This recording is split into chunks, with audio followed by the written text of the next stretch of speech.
लोग बात करते हैं IGC2 रिपोर्ट प्रिपरेशन के बारे में, तो सबसे पहले तो ये समझ लेते हैं कि IGC2 रिपोर्ट हमारा होता क्या है।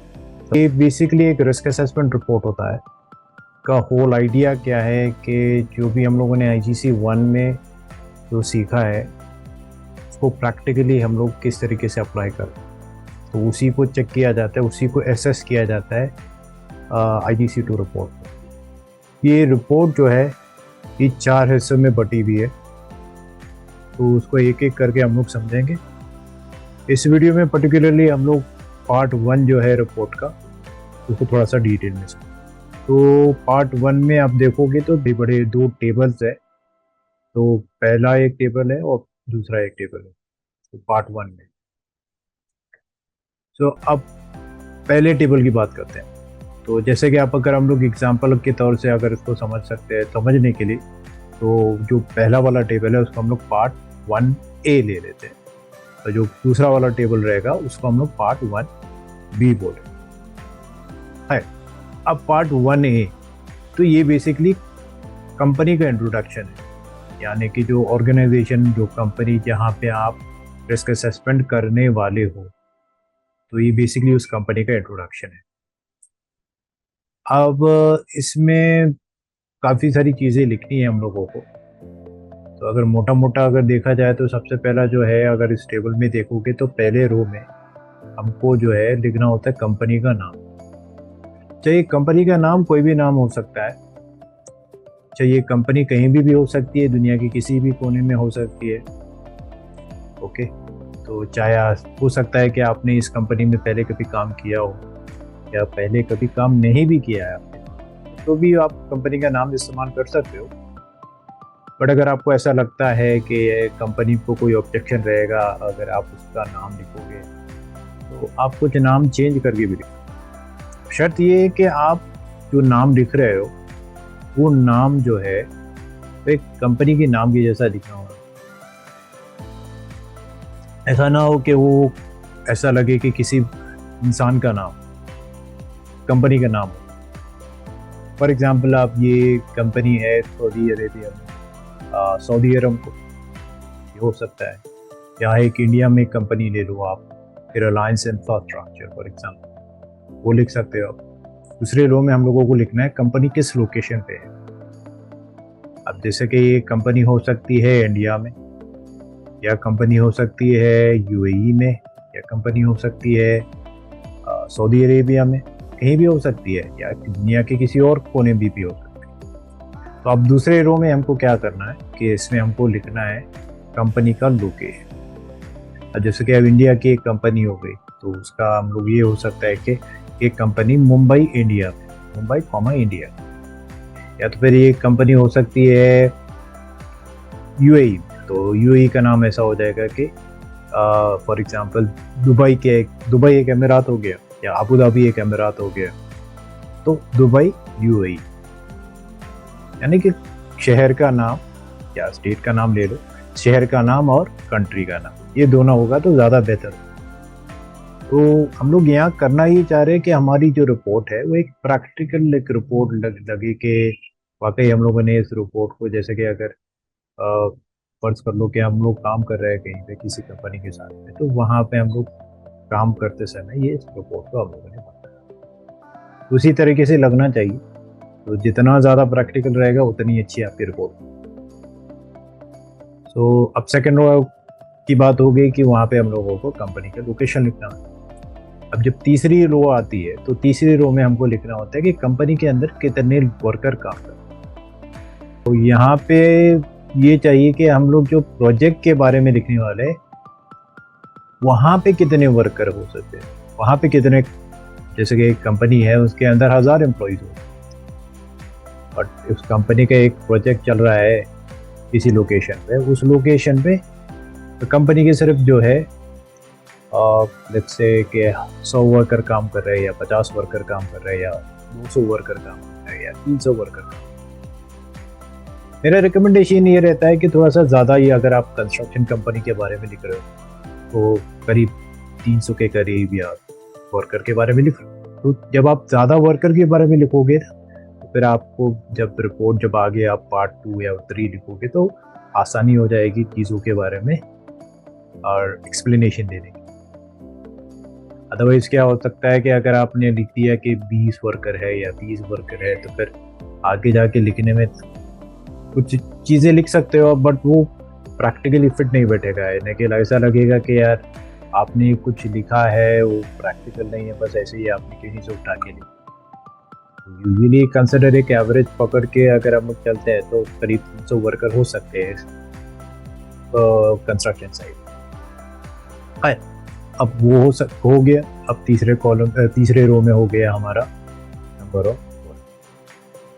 अब चौथा जो रो आता है, ये इम्पोर्टेंट है। यहाँ पे हम लोगों को जनरल डिस्क्रिप्शन लिखना होता है कि कंपनी के बारे में।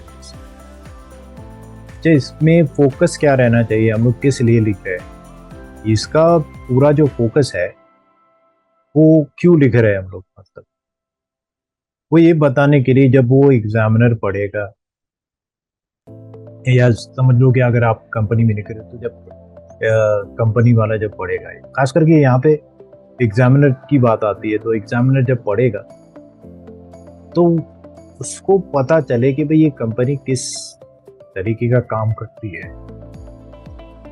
तो हमारा रिस्क असेसमेंट जो है उसी के बेस पे रहेगा। अब इसमें लिखना क्या चाहिए हम लोगों को, तो सबसे पहले तो आप यहाँ पे जनरल डिस्क्रिप्शन में हम लोग लिखेंगे कि कंपनी का प्रोफाइल क्या।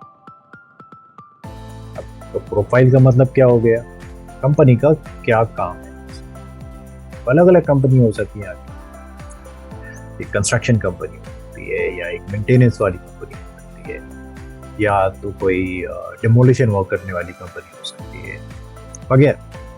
तो जैसे कि अगर हम लोग एक एग्जांपल लेते हैं कि कंस्ट्रक्शन कंपनी, तो कंस्ट्रक्शन कंपनी के बारे में हम लोग लिख रहे हैं। तो कंस्ट्रक्शन कंपनी किस चीज़ का कंस्ट्रक्शन करती है, क्या वही बिल्डिंग का कंस्ट्रक्शन कर रही है, या तो फिर कंपनी जो है प्लांट रिफाइनरी का कंस्ट्रक्शन कर रही है, उस बारे में लिखना है। कुछ भी हो सकता है।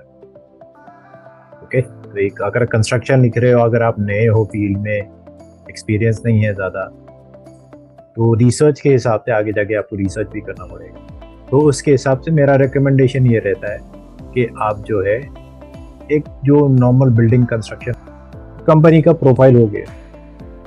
अब कंपनी के प्रोफाइल के बाद में अब बात आती है कि जो हम लोग प्रोजेक्ट पे, जहाँ पे रिस्क असेसमेंट हम लोग करने वाले हैं, उस प्रोजेक्ट की डिटेल।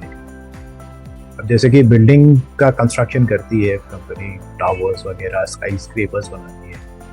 अब एक प्रोजेक्ट चल रहा है जहाँ पे कंपनी को एक कॉन्ट्रैक्ट मिला है, बेसिकली 5 टावर्स को कंस्ट्रक्ट करना है, जो कि करीब 25 स्टोरीज के या 25 फ्लोर्स के हैं, 5 टावर्स ऐसे।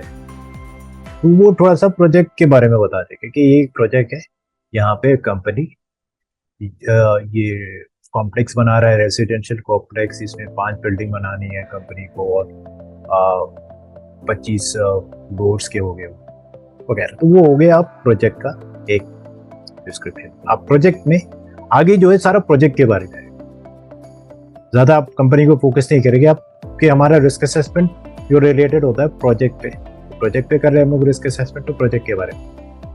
तो अब प्रोजेक्ट के बारे में हम लोगों ने बेसिकली जनरल डिस्क्रिप्शन दे दिया। उसके बाद में आप हम लोगों को लिखना है कि भाई इस प्रोजेक्ट में कौन से अलग अलग जगह है। फॉर एग्जांपल, अब तो एक हो जाता है ना, जनरली के प्रोजेक्ट जब चलता है तो वहाँ पे कंपनी वाले अपना एक साइड ऑफिस बना लेते हैं, वो एक एरिया हो गया। फिर कंपनी क्या करती है, एक स्टोरेज एरिया बना देती है, टेम्परेरी स्टोरेज एरिया हो सकता है, उसके बारे में लिख दिया कि भाई ये एक और हो गया। फिर बिल्डिंग में कंस्ट्रक्शन चल रहा है, तो जो तीसरी चीज़ हम लोगों को लिखने हैं जनरल डिस्क्रिप्शन, वो होता है कि प्रोजेक्ट में अलग अलग एरियाज हैं।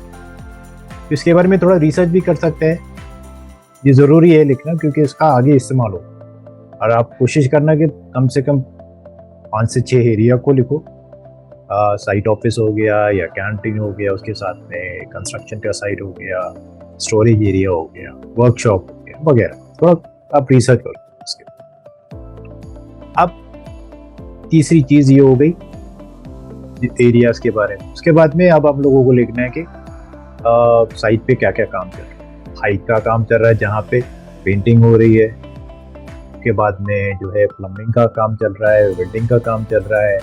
तो जितने भी काम हो रहे हैं बेसिकली उसके एक छोटा सा डिटेल लिख देना कि हाँ ये सारा काम हो रहा है। अब काम के बाद में अब हम लोगों को क्या लिखना है कि इक्विपमेंट क्या क्या है। जैसे कि अभी एक्सकेवेशन हो रहा है तो एक्सकेवेटर लगेगा, उसके लिए हाइट पे काम हो रहा है तो स्कैफोल्डिंग यूज हो रही है। फिर उसके बाद में अगर आप देखोगे तो इक्विपमेंट होते हैं जैसे कि हाइट पे काम करने के लिए लिफ्ट से लिफ्ट यूज हो रही है, फिर क्रेन का इस्तेमाल हो रहा है, मोबाइल क्रेन का इस्तेमाल हो रहा है। फिर छोटे मोटे इक्विपमेंट है, ग्राइंडर, कटिंग मशीन वगैरह, जैक हैमर वगैरह। तो ये थोड़ी बहुत इक्विपमेंट के बारे में लिखना है कि भाई कौन से इक्विपमेंट यूज हो रहे हैं साइट। लास्ट में हम लोगों को लिखना है कि साइट का जो है वर्किंग आवर्स कितने हैं। यूजुअली 8 आवर्स के भी वर्किंग आवर्स होते हैं, कहीं पे 10 आवर्स के भी हो जाते हैं।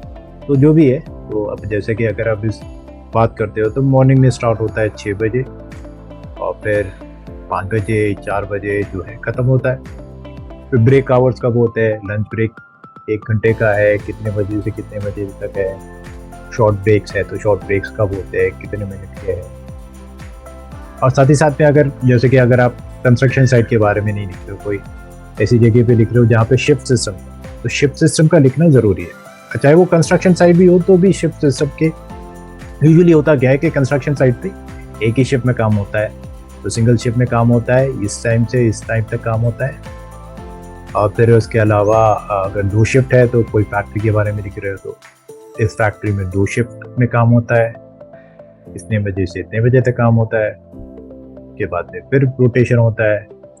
वीकेंड्स जो है जैसे कि अगर देखते हैं तो यूजुअली संडे को छुट्टी होती है, या वीकडेज की बात करते हो तो फ्राइडेज को छुट्टी हो जाती है कई जगह पे, तो वो डिटेल है। ये सारी चीज़ों को अगर देखा जाए तो पॉइंट में नहीं लिखना है आपको, इसको जो है एक तरीके से पैराग्राफ जैसा हम लोग लिखते हैं कंटिन्यूसली।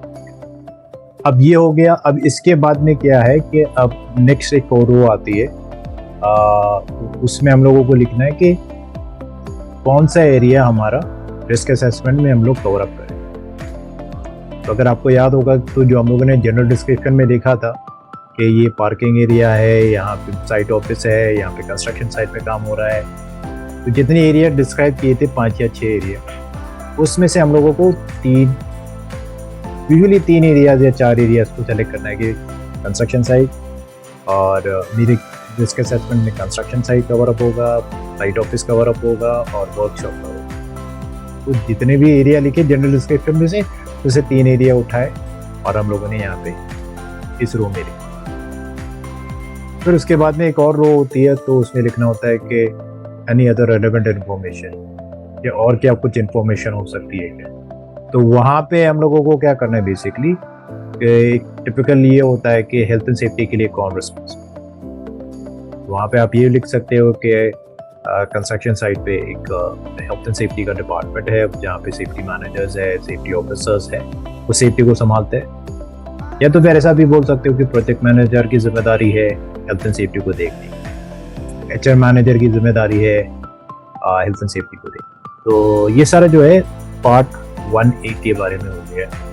अगर आपके कुछ सवाल है, कुछ आप पूछना चाहते हो, तो आप कमेंट में मेंशन कर सकते हो। और ये वीडियो अगर आपको इन्फॉर्मेटिव लगा तो आप ये जो है अपने फ्रेंड्स के साथ में, यानी कि जो नमोश कर रहा है खास करके उन्हीं के लिए तो फ़ायदेमंद होगा। तो जो नमोश कर रहा है या करने वाला है, या जो कर चुका है बट अनफॉर्चुनेटली वो क्लियर नहीं कर पाया किसी वजह से, तो इसको शेयर करें और मेरे चैनल को सब्सक्राइब भी करें ताकि आउटरीच बढ़ते रहे।